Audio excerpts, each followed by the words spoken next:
Hello प्यारे बच्चों, मैं सुधा स्वागत करती हूँ आप सबका आपके अपने चैनल तैयारी ऑनलाइन में। आज के इस वीडियो में हम सॉल्व करने वाले हैं वर्कशीट नंबर 34। ये वर्कशीट क्लास 9 का है। विषय हमारा है सामाजिक विज्ञान, जिसमें हम समकालीन भारत में पढ़ने वाले हैं भारत, आकार और स्थिति। और इसमें हम पढ़ेंगे भारत तथा विश्व के बारे में। भारत के रिश्ते विश्व में कैसे थे। ये वर्कशीट है 28 सितंबर 2021 का। तो चलिए बच्चों देखते हैं। सबसे पहले हम सभी जानते हैं कि भारत जो है वह एशिया महाद्वीप में स्थित है। भारतीय भूभाग एशिया महाद्वीप का दक्षिणी विस्तार है और यह पूर्व एशिया और पश्चिम एशिया के मध्य में स्थित है। यहाँ आप इस इमेज में इसे देख सकते हैं। भारत जो है वह पूर्व एशिया और पश्चिम एशिया के मध्य यानी बीच में स्थित है। इस प्रकार पश्चिम में यूरोप देशों को पूर्वी एशियाई देशों से जोड़ने वाले हिंद महासागर, यहाँ पे है हिंद महासागर। हिंद महासागर में भारत को केंद्रीय स्थिति प्राप्त है। भारत के व्यावसायिक और सांस्कृतिक संबंध जो हैं वह किनके किनके साथ हैं? यूरोप, पूर्वी एशिया, पश्चिमी एशिया और अफ्रीका देशों के साथ बहुत पहले से है। ये संबंध समुद्री जलमार्गों और भूमार्गों के द्वारा समय के साथ धीरे धीरे और प्रगाढ़ बनते चले गए। प्रगाढ़ कहने का अर्थ है बच्चों, उनके जो रिश्ते थे वह मजबूत होते चले गए। आधुनिक समय में वायु मार्गों के प्रयोग ने इस संबंध को और भी मजबूत किया। इन मार्गों द्वारा उपनिषदों के विचार, रामायण और पंचतंत्र की कहानियाँ, भारतीय अंक एवं दशमलव प्रणाली आदि संसार के विभिन्न भागों में पहुँचा। मलमल आदि के कपड़े, मसाले तथा व्यापार के अन्य सामान भारत से अलग अलग देशों में इन्हीं मार्गों द्वारा ले जाया जाते थे। तो बच्चों भारत से बहुत सारी चीज़ों का व्यापार होता था, जिसमें मलमल के कपड़े, मसाले इत्यादि शामिल हैं। और इसके साथ ही उपनिषदों के विचार, रामायण और पंचतंत्र जैसी कहानियाँ, ये संसार के सभी भागों में भारत से ही पहुँचा था। दूसरी तरफ हम बात करते हैं यूनानी स्थापत्य कला की तथा पश्चिमी एशिया की वास्तुकला के प्रतीक मीनारों तथा गुंबदों की। इसका प्रभाव जो है वह हमारे देश के विभिन्न भागों में भी देखा गया। यानी हमारे देश के लोगों ने भी यूनानी स्थापत्य कला और पश्चिमी एशिया की वास्तुकला का प्रयोग करके अपने भारत में इस तरह के भवनों को तैयार किया। तो बच्चों भारत तथा विश्व में आज इतना ही है। चलिए हम इससे संबंधित प्रश्नों को देखते हैं। पहला प्रश्न हमारा है, विश्व मानचित्र पर भारत की अवस्थिति का वर्णन कीजिए। तो बच्चों विश्व मानचित्र पर भारत का जो भूभाग है वह एशिया के दक्षिण भाग में फैला हुआ है। इसका उत्तर आप यहाँ से नोट कर सकते हैं। देखिए ये हो जाएगा प्रश्न संख्या 1 का उत्तर।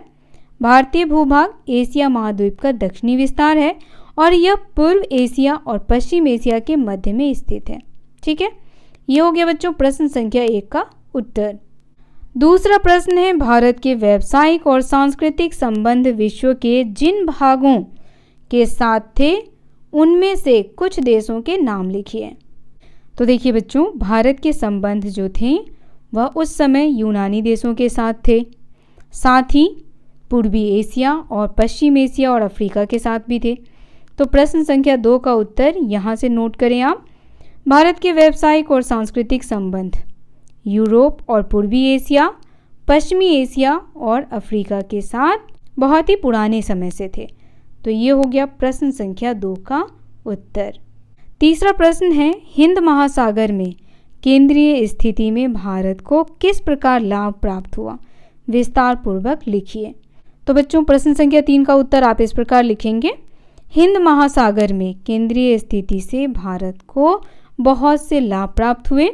तो इसका उत्तर आप यहाँ से लिखेंगे, पश्चिम में यूरोपीय देशों को पूर्वी एशियाई देशों से जोड़ने का काम हिंद महासागर करता है। ठीक है, पॉइंट वाइज लिखेंगे तो ज़्यादा बेहतर होगा। उसके बाद आप लिखेंगे कि भारत के व्यावसायिक और सांस्कृतिक संबंध को भी यह अन्य देशों के साथ जोड़ता है। ठीक है, थर्ड पॉइंट में आप लिखें कि ये समुद्री जलमार्गों और भूमार्गों के द्वारा व्यावसायिक और सांस्कृतिक संबंध को क्या कर रहा है? धीरे धीरे प्रगाढ़ कर रहा है। ये आपका थर्ड पॉइंट हो जाएगा। 4 पॉइंट में आप लिखें कि इन्हीं मार्गों के द्वारा उपनिषद के विचार, रामायण और पंचतंत्र की कहानियाँ, भारतीय अंक एवं दशमलव प्रणालियाँ जो हैं वह संसार के विभिन्न भागों में पहुँचे। ठीक है, तो इस तरीके से आप पॉइंट कर करके क्वेश्चन नंबर 3 का आंसर लिखें। ये भी लिख सकते हैं कि मलमल आदि कपड़े, मसाले तथा व्यापार के अन्य सामान समुद्री मार्ग के द्वारा संसार के विभिन्न विभिन्न भागों में पहुंचाए जाते थे। चौथा प्रश्न हमारा है, आधुनिक समय में वायु मार्गों के प्रयोग से पूरे विश्व के साथ भारत के संबंध को किस प्रकार प्रभावित किया है। तो बच्चों इसका उत्तर जो है वह आप इस प्रकार लिखेंगे कि आधुनिक समय में वायु मार्ग के प्रयोग से पूरे विश्व के साथ भारत के संबंध को प्रगाढ़ किया गया है। अब वायु मार्ग से चीज़ें क्या होती हैं, बहुत जल्दी और आसानी से प्राप्त हो जाती हैं, समय भी कम लगता है ना। तो इन सभी चीज़ों को ध्यान में रखते हुए हम यह कह सकते हैं कि वायु मार्ग जो है वह एक बहुत ही अच्छा संसाधन है। किसके लिए? व्यापार के लिए। इससे विश्व के हर एक कोने में हम अपनी वस्तुओं को पहुंचा सकते हैं। और से आप इसका उत्तर लिखें। 5वां प्रश्न है, मानचित्र की सहायता से बताएं कि समुद्री मार्ग के द्वारा मिस्र से ऑस्ट्रेलिया जाने के क्रम में भारतीय तट किस प्रकार लाभ की स्थिति में होंगे। उसके बाद बच्चों आप लिखेंगे, क्योंकि ऑस्ट्रेलिया से मिस्र की यात्रा के दौरान भारत मध्य में आता है और इसके यानी भारत के महासागरीय क्षेत्र से होकर जाता है। ठीक है, तो इस बीच में क्या होगा, भारत को बहुत से लाभ होंगे।